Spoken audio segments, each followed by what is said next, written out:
Luar biasa.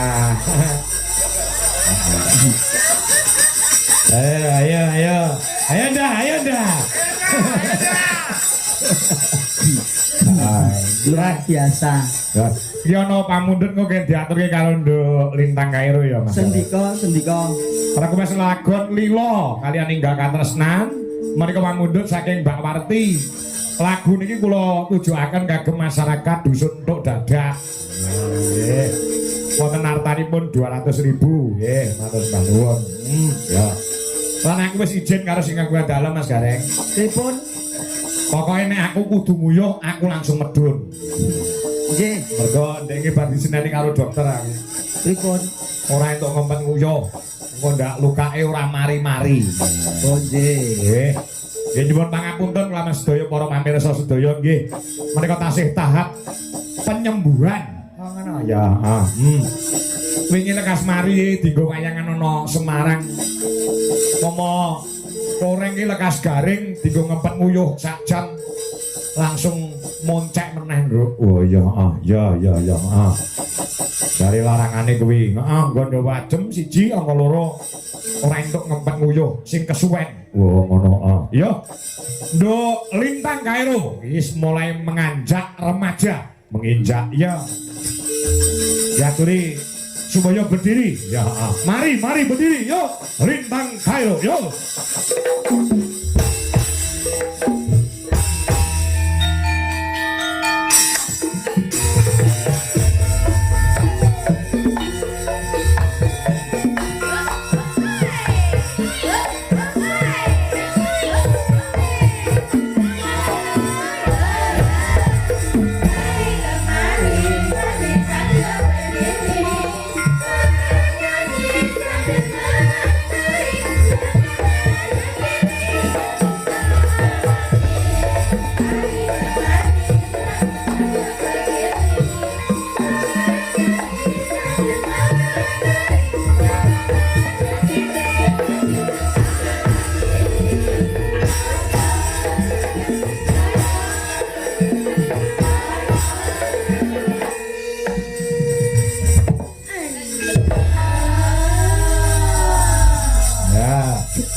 Gandeng lawake kowe sing menang murbulan mahasiswa karo Nduk Lintang.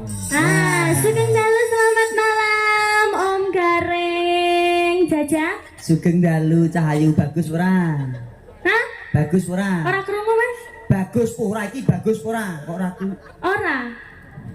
Ora, pokoke ora ngekek dhuwit 100 ora bagus ya. Nah, padha. Aku padha karo adek iki ora lho Mas. Oh, alah. Aku yo masih kecil lho Mas. Ora kono ora kene anggere cah wedok sing dipukuk gur duwe. Kene yo ngono. Lho uang itu segalanya ya Mas. Jan ranggenah. Duit DUIT artinya apa kuwi? Doa usaha takwa iman. Wale. Wale Mas. Doa usaha iman dan takwa. Wong urip kuwi nek diimbangi karo ndonga, tetep berusaha menjalankan rutinitas iman kepada Allah Subhanahu wa taala dan takwa atas segala pemberiannya, insya Allah hidup akan berkah tur barokah. Nah, jan pinter ya Mas, mletek ya Mas ya. Aku anggere petuk kowe ngono kuwi ana. Piye? Mletek aku. Bintang tamu ngene iki lho, Pak. Apa? Upama tanduran brambang ngono wis wani ditebasno. Nggih to. Lah nek iki ndung tukul isine blas kok. Tapi kecil-kecil sabar awet lho Mas. Aku dulu ya kaya adik ki Mora sama. Iki ngrembug brambang kok teko cabe iki lha apa? Wong kene iki tandurane brambang. Nggonku lombok soalé. Oh nggonmu banyak kok pedes. Cahayu. Iki biyen cilikane ya kaya Mbak Ki Mora kuwi. Iya, tapi aku kecil. Nderekne bapaknya bapak. Iya. Niko kelas 3 SD nggih. Kelas 3 SD. Ya ning Kediri ngono. Saiki kok saiki kelas piro, Nduk? Kelas 3 SMA. Masa Allah, perlu SMA. Berarti wis berapa puluh tahun yang lalu. Iya. Nek kelas 3 SD saiki berarti kelas 12 berarti 9 tahun yang lalu. Hah?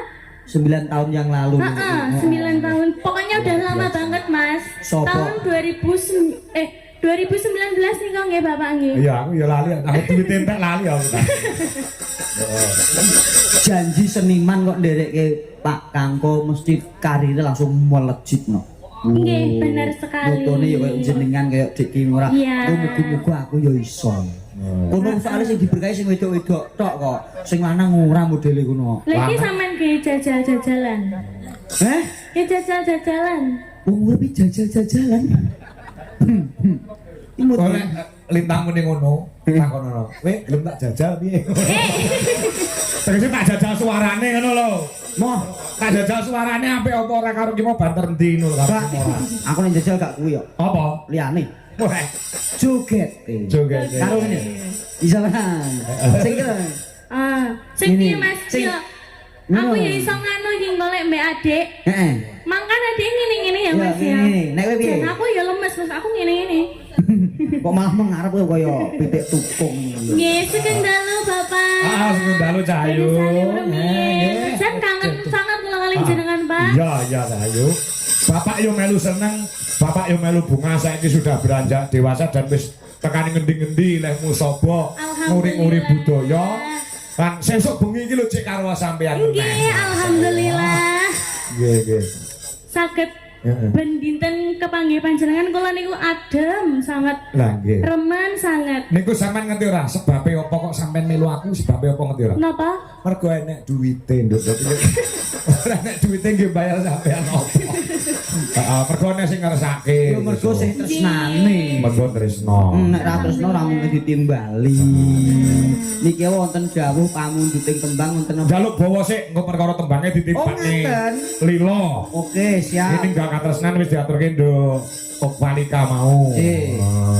Bawa apa terserah melok nduk Cahayu aja tido-tido. Oh nggih. Ya, monggo arep bawa apa terserah. Oh nggih. Asmara Dana Semarang mboten napa-napa, Pak. Wah, boleh. Aku jane arep ngomong Asmara Dana Semarang ngono. Ora mau disiki ya, Nduk. Alah jenengan lho. Mandek no, ben kita koyo ngerti sak durunge winarah. Setahun kas masuk kuliah. Masuk kuliah. Kuliah nang ndi, Nduk? Isi dok, isi. Perlu dadi? Oh ngarep. Isi ki Solo. Perlu dadi enek. Ora enek Mas ya. Isi itu Solo terus mana lagi Bapak? Jogja, Jogja, Bandung, Bandung, Denpasar. Denpasar. Pasal banyak ya Bang ya? Banyak. Banyak. Kita enek di antara Jogja, Solo, Denpasar, Bandung kuwi pilih aku kok Jogja, aku ngerti. Mboten Pak, kula pengen kabeh jane. Oh, pengen sedaya. Nggih, dadi seminggu pisan seminggu niku bolak-balik ngoten lho Pak lek saged. Oh, ora apa-apa wong menuntut ilmu iki tanpa batas kok. Nggih. Coba As Marandono. Ya, Semarangan.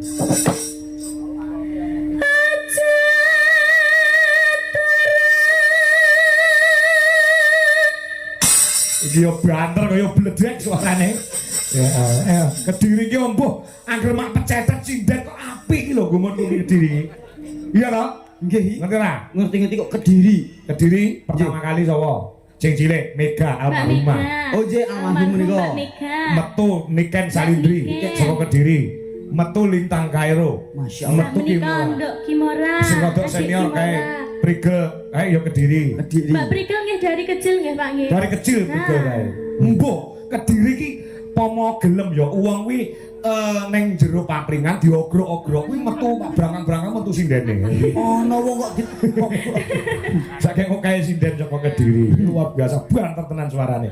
Ayo saya ombo saya banter Nduk. Ayo. Wah, Saya ombo pengalaman. Suarane Mas, oh pengalamane. Ya. Sampeyan ki aja salah paham, ket mau salah paham terus iki piye to Mas? salah paham dalange nyat ngeres kok.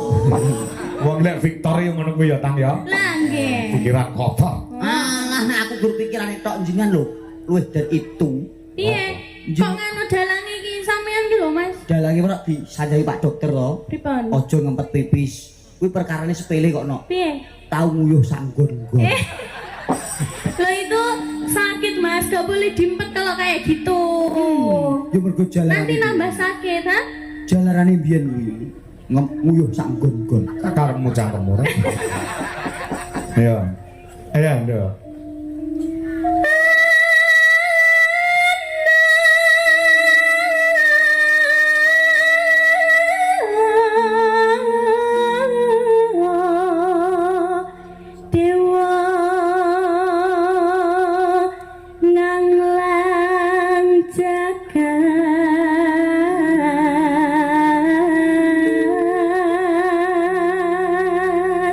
iki yo Ponorogo yo enek sinden hebat metu luar biasa Mas Gareng. Sinten, Mak? Lucy Brahman. Tak kira lek sinden cilik lho Mas. Biyen tau cilik saya wis gede. Mami Lucy. Dia tuh dari penyanyi dangdut ya, no. Dalam? Nom-nomannya penyanyi dangdut. Oh, gitu. Nah, joget ngene iki ancak sik. Ning Berkah Ria, pasar malam. Ning nang apa Mas? Pasar malam Berkah Ria. Joget iki. Saiki Ngebor. Ngebor. Ngebor. nek kowe gak usah ngebor ngene wae. Protol iki ngebor. Nyangke ngapokor kencanane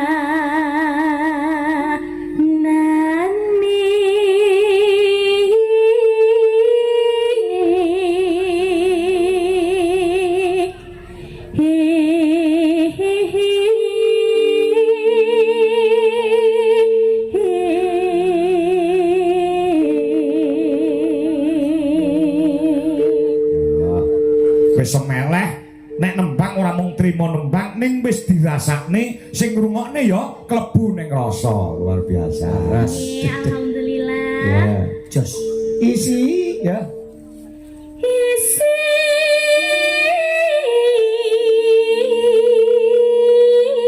ini donga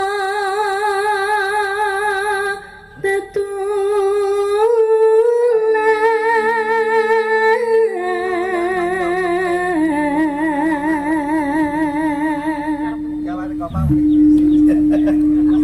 sandang kelawan pangan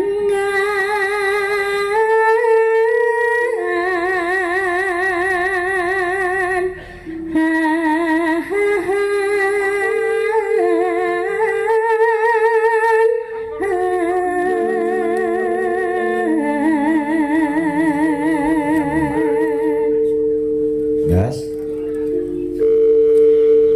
ya iku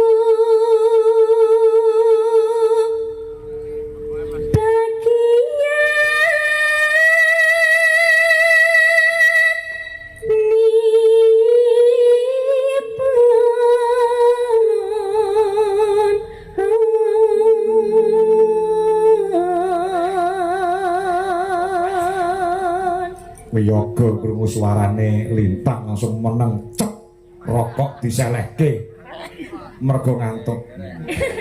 ngantuk ya Mas ya. Ngemake gali-gali suarane. Suara so apik enak. Mas Gogo. Go.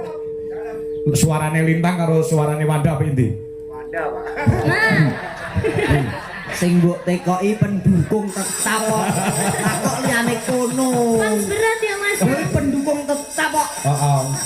Aku tau mlebu kamare fotone Wanda ki tau wablak-wablak ning ngono. Lah bengi iki ditembaki karo bedil banyu kaya cerot.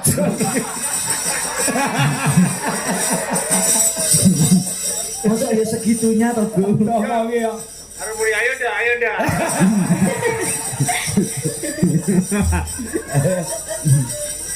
Jare kok. Yo wong senengi dhewe-dhewe carane. Kencana katon bingko. Betul. Nggih. Apa kuwi artine? Iya. wong melek sabarna rimo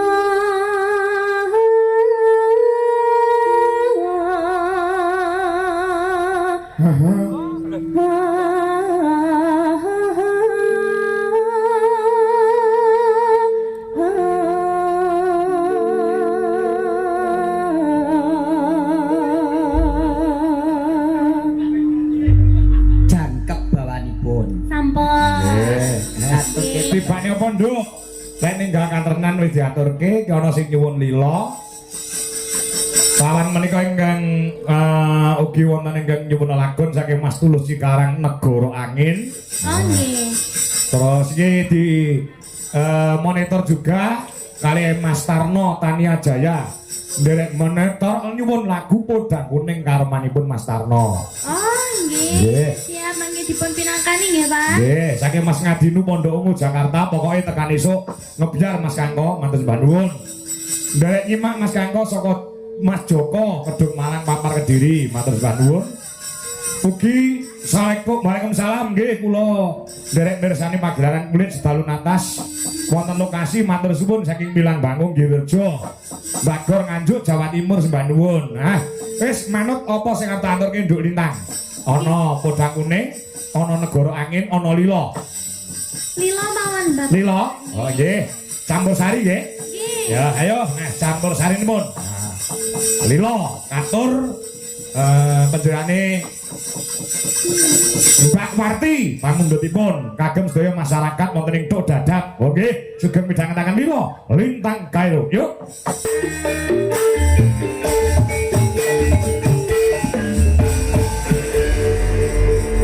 Aja lekasi Nduk Lintang. Nggih, Bapak. Iki lah minangkani pamundhut saka Mbak Warti. Ibu Warti. Nggih, nyuwun lagu kalih ninggal katresnan kula sampun dipun aturaken Nduk Ova. Mbak Oksa. Lilone jenengan, lah iki menehi dhuwit 200. Nah, supaya adil sing 100 awakmu, sing 100 Ova. Oh, nggih siap. Nduk, Matur aku- sembah nuwun. Heeh, nah, karo dhuwit iki ora Mbak patek Ova. Nduk. Heeh, diparingi Mbak Ova. Belum ora. Mau ya wis. Ya. Jatuh. Terima kasih Ibu sinten wau Bapak? Bu Warti. Ibu Warti, terima kasih. Berarti menika ningali datang live streaming nggih. Nggih, anu wonten mriki. Oh, wonten mriki. Langsung teng mriki. Ingkang pundi Ibu Warti? Iki lho, iki lho. Sing ndi to cukup perlu lho sampean Mas. Iki lho. Oh, kuwi Bu, kuwi. Oh, iya Dik. Piye to jane iki? Ngawur. Oh, ya bener kuwi mau. Wis digambari melek. Ya to, wis dipacaki melek kaya jek panggara ketok iki. Yo Mas aku kok. Terima kasih Ibu Warti nggih. Berkah Nggih. barokah. Iki tanggung jawab ngene iki, Ren. Pripun? Mergo njaluk lagu menehi dhuwit, lah sing lakoni dudu dalange, sing lakoni sinden ya dikekne sindene. Nah, luar biasa Bapak. Matur sembah nuwun. Aja malak-malak rek kowe pas dalang nuke sawer dipek dhewe aja. Oh, piye jane? Lah, sawer aku tak pek dhewe nggo nutupi bayare cacah kurang. Ya paling tanggapku sithik banget to, Rek. Lho, 7,5 yo komplit gamelan wayang. Oh. Penting 7,5 kula. Oh, tukang tambel berarti ya Mas ya? 7,5 Pak, kapan mati ditangkap teng Nganjuk, Pak? Sak terope panggunge son, gelem? 7,5? Tak golekne pasaran le. Tenan lho iki sampean ngomongnya 7,5 lho Mang ya. Tenang kok 7,5. Kuwi aku komplit yo nggo gamelan, yo nggo panjak, nggo sinden. Ning anu modele print-printan apa ngene iki? Cetak-cetakan. Oh, piye jane? Timbang mbok promosike mbok tekek rak mbok to, Pak. Ayo karo Kimora, ayo loro, bintang dari Kediri, ayo. Wis jan ngene iki kabeh nyangoni aku ora nyangoni ya ora penak lho Mas. Yo ngono. Balekne mana iki mau. Iya, Dek, terima kasih ya. Nek pancen bintang di Nek pancen bintang diklumpukke bintang saka Purwodadi, Pak. Kondang wit cilik, Pak. Sopo? Mbak Cumpe iki. Iki cilikane pun kondang lho niki. Kondang apa? Wah, anggere lomba Agustusan makan kerupuk menangan kok yo. Hebat. Oh, lomba Agustusan nek disebutke. Lah iki ana sing nyuwun lagu Podang Kuning. Padang kuning. Kita nyanyi bareng-bareng ya, Dek ya. Kamu kelas berapa tadi? 4? 3? 4? 4 SD. Cantik. Ayo coba langsung di dangdutke Mas. Iki bintang-bintang saka Kediri luar biasa pancen. Aku ngacungi jempol. Oh, ngono. Oh. Wingi kae Nduk Kimura karo Niken Salindri ya saka Semarang. Iki gendi Kimura karo Lintang Kairo. Nah, luar biasa. Agak tenang aku karo bocah-bocah kaum milenial ning gelem tresnani ora isin geluti kelawan budayane dhewe. Wah, oke. Yuk langsung dandu Mas. Yo. Mas Tarno, Tania Jaya, nggo jampi saya. Lagu ini Podang Kuning. Yuk dados.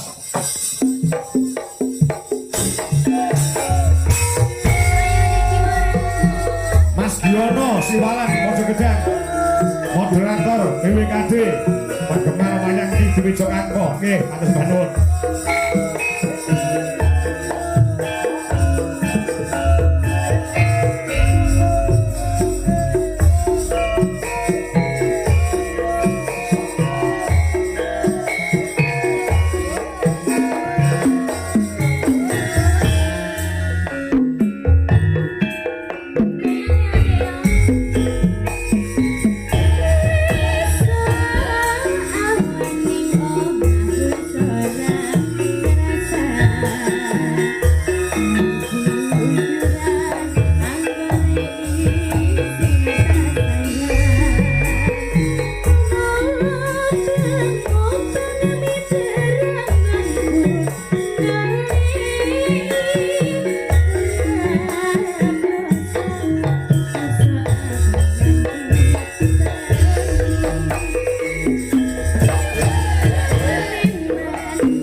Ayu sing Nggih, sekenok sampun. ceplok Terima